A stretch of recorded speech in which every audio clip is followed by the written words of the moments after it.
Hele, natoč mě, vidíš, že jsem to já. Je to všecko jiné, jo? Já si zamávám, jo? Ano, ano. Jsem tam, jo? No. Tak, už si to vezmu.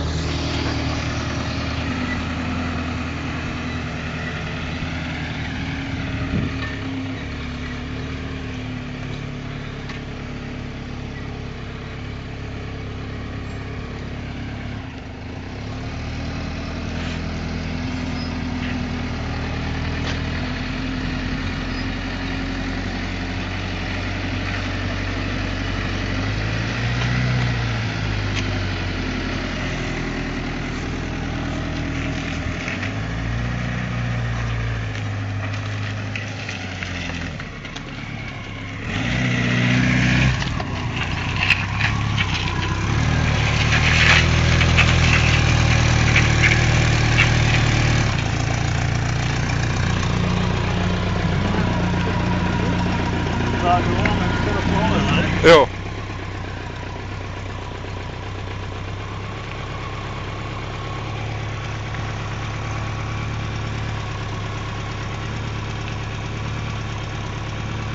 Takže pozor tady na hlavu. Aha.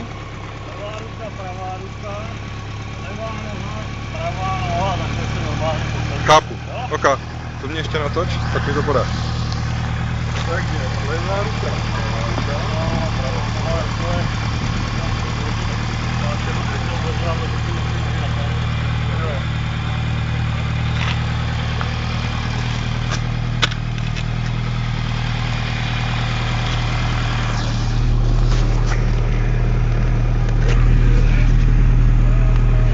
To je jak v letadýlku.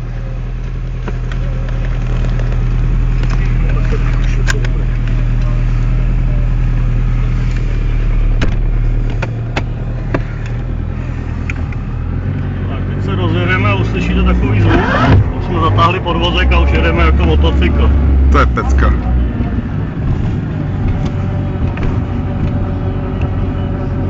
Holky jak koukají potom. No tak člověk si myslí, že oslňuje vlastním zevřením, ale pravda je někde jinde. Tak co tenhle ten. Takže teď budeme muset ten podvozek vysunout, až se nám táhle kolega uhne.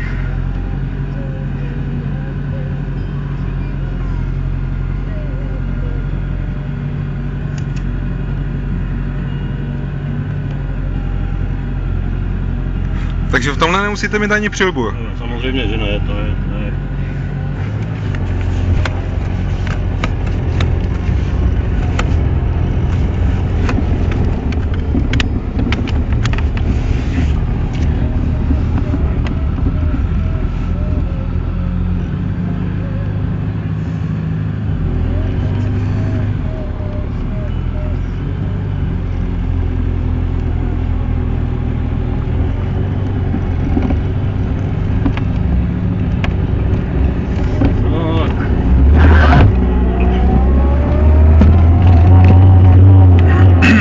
Máte na motorku. Velká motorka, samozřejmě v ceně je kompletní zaškolení na firemních strojích, takže než vám to dám do ruky, tak vás si naučím jezdit tak, abyste to dokonale ovládali.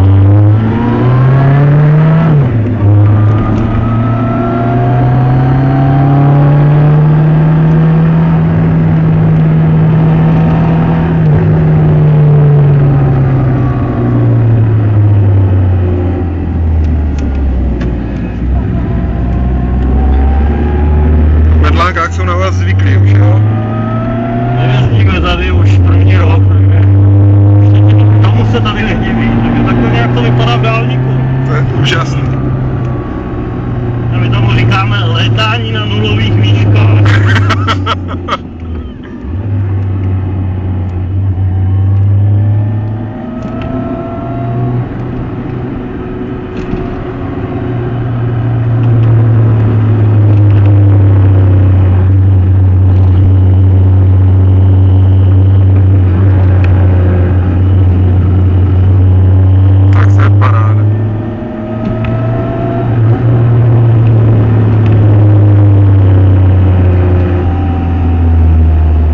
Taky teda motor z BMW. Ano, tohle je 1000 BMW. Ukážu, co to taky umí trošku.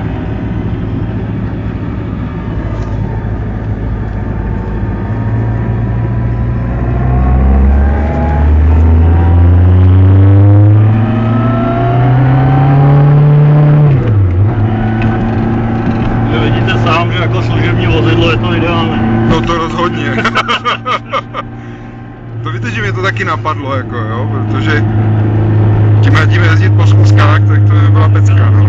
Zvedá to samozřejmě veškeré brány a jak se jim, to je ta výhoda, že potom jdete do těch horních etáží těch firm. Aha. Což samozřejmě je pro nás důležité, protože v rámci velikosti toho našeho podniku já potřebuji málo věcí za málo peněz v rychlém čase, že jo? Jasně. Tohle je ta vstupenka.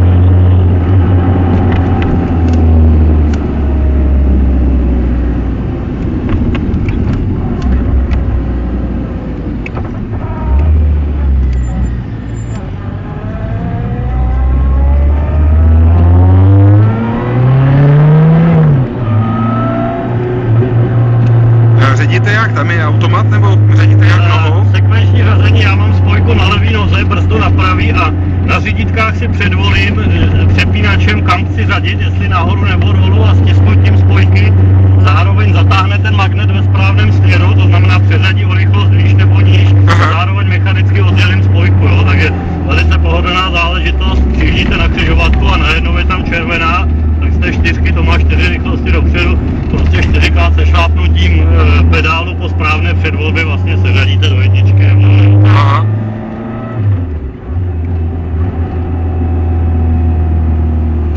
A uvažoval jste třeba někdy o nějakých jako v takových těch firemních akcích prostě, já nevím. Jezdíváme, občas jezdíváme, tohle je taky možnost prostě nějak tohle zprostředkovat třeba, no. Ale bohužel jediná věc, co nám chybí jaksi permanentně, je ten vlastní čas. Aha.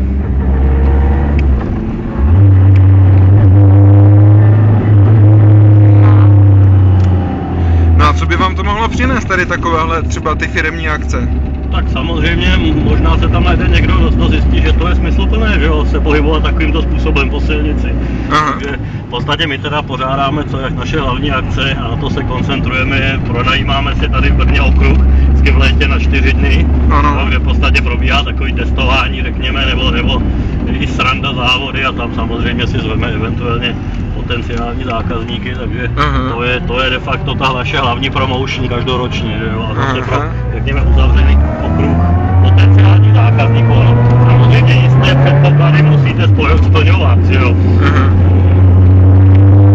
Například? Tak první předpoklad je ten finanční, co snad dneska ani není problém, ale přesto vidíte sám, co to umí, my si vyhrazujeme právo prodat ten stroj jenom tomu, koho uznáme za vhodného.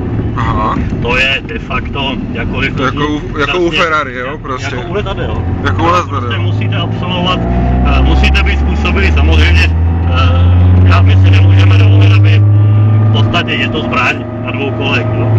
Já potřebuji mít solidního zákazníka, který tomu projektu prospěje a neuškodí, zatím se nám to vždycky povedlo teda samozřejmě. Ona ta klientela, dneska prototyp toho našeho zákazníka je muž v nejlepších letech, dokonale situovaný, povětšinou pilot, majitel aeroplánu a prostě sportovních vozů a nakonec zjistí, že s tím se dá užívat každodenně. Jo. No a kolik myslíte, že je takovejhle lidí třeba u nás v republice? Já znamená, říkám, tady jsme se tím prodejem vůbec téměř nezajímali. Prostě, říkám, ta kapacita, všechno to jde ven, takže tohle je otevřené s tím, že tohle samozřejmě nebudeme dělat my. Já si i tady chci vytvořit nějakou prostě síť zastoupení regionálních, spočívající v tom, že prostě ten regionální zástupce bod číslo 1 pořídí si od nás jeden stroj za velice výhodných podmínek, no a pak se bude muset snažit, no. Jo. No. Takže jestli tomu dobře rozumím, tak vidíte ten potenciál i v České republice, že by tady mohli být ti, kteří by to mohli koupit. Samozřejmě, já říkám, ty provizní podmínky jsou standardní prostě. Jasně. A ta jednu z těch možností, teda jestli jsem to dobře pochopil, vidíte i v tom, jako dělat nějaké firemní akce. Pokud, říkám, pronajmou to, samozřejmě to děláme to tím způsobem, že pokud někdo prostě má o to zájem, tak v nějakém termínu prostě přistavíme naše stroje a provádíme to, co děláme teď, že jo, no, tím vlastně to popularizujeme. Aha. A viděl byste třeba v tomhletom ten prostor, kde bychom mohli tu spolupráci nastavit? Proč ne, jako upřímně řečeno, moje představa je taková, zprostředkujete něco takového, my nabídneme prostě stroje za jistých podmínek a řekněme reklamní záležitosti není vůbec žádný problém, tohle je nejsledovanější billboard, jo? To máte pravdu. Ještě se hýbe, Aha. takže v tomhle ohledu nevidím vůbec žádný problém. OK? Já budu jenom rád, pro mě to bude aspoň příležitost, řekněme, z té operativy zase trošku vycouvat a věnovat se vlastně, nebo rozdávat především tu radost sám sobě, že jo? To je ta naše Aha. hlavní motivace, jo? Trošku se to zamlžilo. No, tak si přitopíme trochu. No.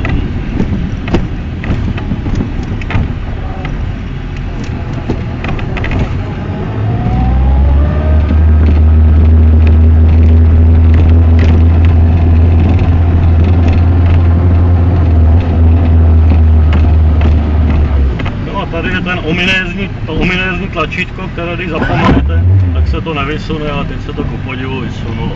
Jo. To bylo to turn? Ano, Ne. ano, Jo? to byl takový ten podivný zvuk.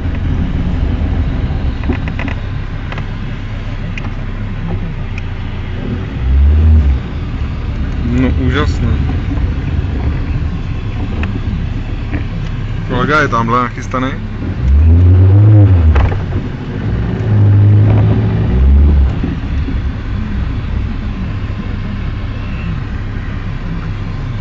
Takže, takhle to vypadá v kabinovém